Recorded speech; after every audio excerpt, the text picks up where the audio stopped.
Hello दोस्तों, कैसे हैं आप सभी लोग। आशा है आप लोग बहुत अच्छे होंगे और अपने जीवन में काफ़ी खुश होंगे, प्रसन्न होंगे। तो दोस्तों, स्वागत है आप सभी का आपके अपने ही चैनल जिसका नाम है ज्ञान मंत्र, और जहां हम लोग करते हैं कुछ ज्ञान की बातें।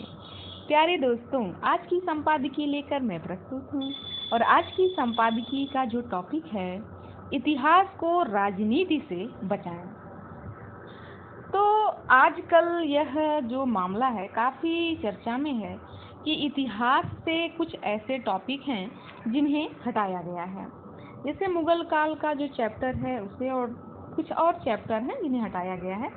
तो उसी से संबंधित आज का जो संपादकीय लेख है उसी से रिलेटेड है।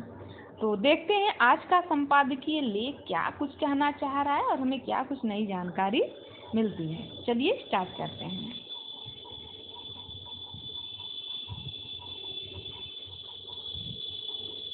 स्कूली बच्चों के लिए पाठ्य पुस्तक केवल अध्ययनशील, विचारवान, अनुभवी और जीवन तथा परिवर्तन के प्रति वस्तुनिष्ठ दृष्टिकोण रखने वाले व्यक्ति द्वारा ही लिखी जानी चाहिए।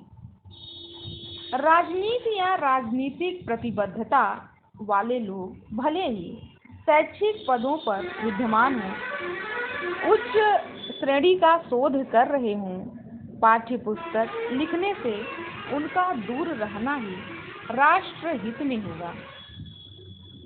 लोकतंत्र में पाठ्य पुस्तक लेखकों का ही नहीं, जनप्रतिनिधियों का भी यह शाश्वत उत्तरदायित्व है कि बच्चों को किसी राजनीतिक अवधारणा के प्रति प्रेरित कराने का प्रयास न किया जाए। उन्हें केवल वस्तुनिष्ठ जानकारी प्रदान की जाए। हालांकि ऐसा वह व्यक्ति कतई नहीं कर सकता जो राजनीतिक दलों से संबद्ध हो या रहा हो, दल बदलता रहा हो और इसके बाद भी नैतिकता की बात करता हो। पाठ्य पुस्तकों को लेकर राष्ट्रीय शैक्षिक अनुसंधान और प्रशिक्षण परिषद यानी NCERT पर जब राजनीति से प्रेरित आक्रमण होते हैं, तब सत्य तो यही उभरता है कि यह स्वार्थ प्रेरित है और एक राष्ट्रीय संस्था की साख पर बट्टा लगाने के कुत्सित प्रयास हैं। NCERT पाठ्य पुस्तकों के निर्माण और स्कूली शिक्षा के विभिन्न आयामों पर शोध के क्षेत्र में राष्ट्र की अग्रणी संस्था है। इसका पाठ्य पुस्तकों के निर्माण और उसमें सुधार का 6 दशकों से अधिक का अनुभव है। इसकी अपनी साख और स्वीकार्यता है। इस साख के बनने में अनेकानेक विद्वानों के साथ ही उन प्राध्यापकों, विद्वानों और शोधकर्ताओं का भी बड़ा योगदान रहा है जिन्हें वामपंथी मार्क्सवादी खेमे का माना जाता रहा है। इनका शिक्षा संस्थानों और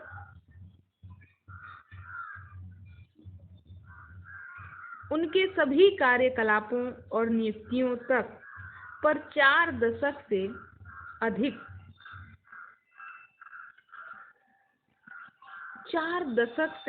अधिक समय तक पूर्ण वर्चस्व रहा। केवल वर्ष 1998 से 2004 और वर्ष 2014 से वर्तमान दौर में ही यह वर्ग इस विशेषाधिकार से वंचित रहा। इससे उनमें घनघोर आक्रोश, ईर्ष्या और आक्रामकता का उभरना स्वाभाविक है। लोकतंत्र में भी जो लोग सत्ता या संस्थानों पर आधिपत्य पा जाते हैं, वे अक्सर यह मान लेते हैं कि वहां बने रहने का अधिकार केवल उनका या उनके परिजनों का ही है।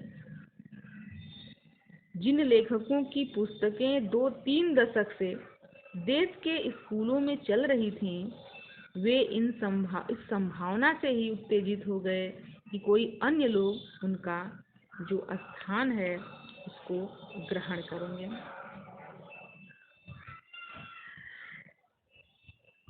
या पाठ्य पुस्तकें बनाने का दुस्साहस कर सकते हैं।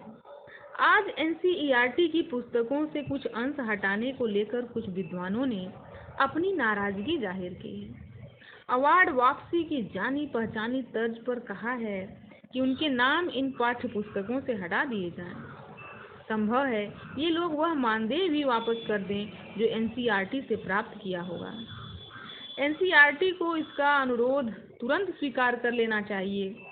इस समय जो हो रहा है उसमें नया कुछ नहीं, वह तो अपेक्षित ही था। वर्ष 1999 से 2004 के मध्य भी एनसीईआरटी के विरुद्ध एक राजनीति प्रेरित अभियान चलाया गया था।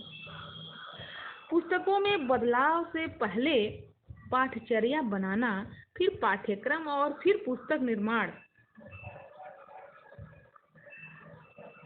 का क्रम अपनाया जाता है।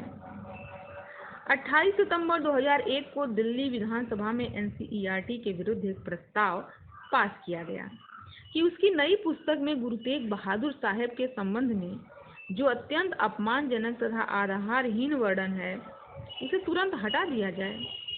यह किताब नई नहीं थी, दशकों पुरानी पुस्तक का ही पुनर्मुद्रण था, लेकिन एनसीईआरटी ने इस पर ध्यान दिया, अनेक इतिहासकारों से चर्चा की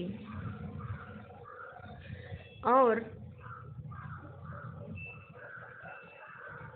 उस आधार पर सीबीएसई से कुछ अंश न पढ़ाए जाने का अनुरोध किया। आलोचना किस कदर आंख मूंद कर की जाती है, यह उसका ही एक उदाहरण है। राजनीति और विचारधारा से जकड़ा हुआ पाठ्यपुस्तक लेखन भावी पीढ़ियों के साथ कितना अन्याय करता है, इसे समझने के लिए एनसीईआरटी द्वारा कक्षा 11 की इतिहास की 2001 में पुनर्मुद्रित पुस्तक पढ़ें। लेखक गुरु के बलिदान और उसके पीछे की दृढ़ता को बिल्कुल भी वर्णित नहीं करता। वह तो औरंगजेब की क्रूरता और मतांधता पर पर्दा डालने से भी नहीं हिचकिचाता है। गुरु तेग बहादुर साहिब के मासूम बच्चों के साथ जो क्रूरता की गई और उन बच्चों ने मतांतरण न करने पर जो साहस दिखाया, उस पर भी लिपापोती का पूरा प्रयास किया गया।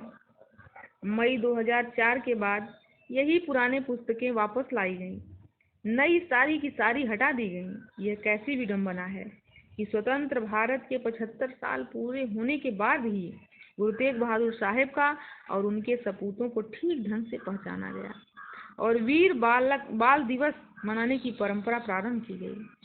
खिलवाड़ केवल सिख गुरुओं के योगदान से ही नहीं किया गया, बल्कि जैन और जाट समाज के संबंध में भी इतिहास को कुछ यूं तोड़ा मरोड़ा गया। जो सर्वोच्च न्यायालय में दाखिल किए गए उस शपथ पत्र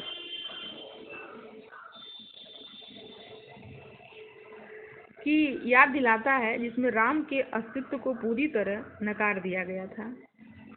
इसे जब वर्ष 2001 में हटाया गया तो अब भगवाकरण कहा गया, लेकिन जो लोग इसे मई 2004 में वापस लाए, उन्होंने 2-3 वर्ष बाद हरियाणा के विधानसभा चुनाव में जाट समुदाय के घोर विरोध के कारण इसे फिर से हटा दिया। आम लोगों के लिए यह सब समझ पाना सरल नहीं है, लेकिन इतना तो सभी जान सकते हैं कि यह इतिहास वस्तुनिष्ठ इतिहास नहीं। एनसीईआरटी को लगातार विद्वानों, नागरिकों, संस्थाओं से तथ्यात्मक सुधार करने के अनुरोध और प्रतिवेदन मिलते रहे, लेकिन जाने माने वामपंथी मार्क्सवादी तत्वों ने कोई सुधार होने ही नहीं दिया। अब इतिहास में सुधार हो रहा है तो यही लोग एक बार फिर शोर मचा रहे हैं। तो आज का जो यह संपादकीय लेखक हैं शिक्षा, सामाजिक सद्भाव एवं पंथक समरसता के क्षेत्र में यह कार्यरत है। इनका नाम क्या है? जगमोहन सिंह राजपूत। जगमोहन सिंह राजपूत जी का आज का यह संपादकीय लेख पाठ्यक्रम में हो वस्तुनिष्ठ सामग्री का समावेश। किसी भी किस्म की राजनीतिक प्रतिबद्धता वालों को पाठ्य पुस्तकें लिखने से दूर रखना राष्ट्रहित में होगा, ऐसा जगमोहन सिंह राजपूत जी का मानना है। तो वास्तव में यह बात तो सही ही है। तो किन्हें लिखनी चाहिए, इसका भी वर्णन इन्होंने किया है।